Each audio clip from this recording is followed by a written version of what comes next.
how to buy Bitcoin with Trust Wallet or buy coin in Trust Wallet. Hey everyone, welcome back to the channel. In today's video we're going to learn how we can buy Bitcoin with Trust Wallet or coin in Trust Wallet, so make sure to watch the video till the very end. Now if you want to buy Bitcoin with Trust Wallet or buy coin in Trust Wallet, all you have to do is go ahead and then open the Trust Wallet app and you will see this type of interface. Then after you do this, what you have to do is right over there you'll find the buy option. So tap on the buy option, then you can simply enter the amount of Bitcoin or anything that you want to buy. So simply select that.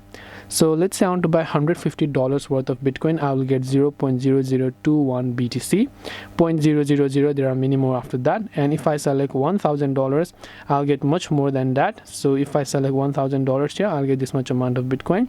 Then I can tap on buy option to be able to buy them. This way I'll be able to buy Bitcoin with Trust Wallet. Hope this video was helpful. If you have got any more questions, queries, or doubts, feel free to also leave them down in the comment section below. Thank you for watching till the very end of this tutorial, and see you soon in our next video.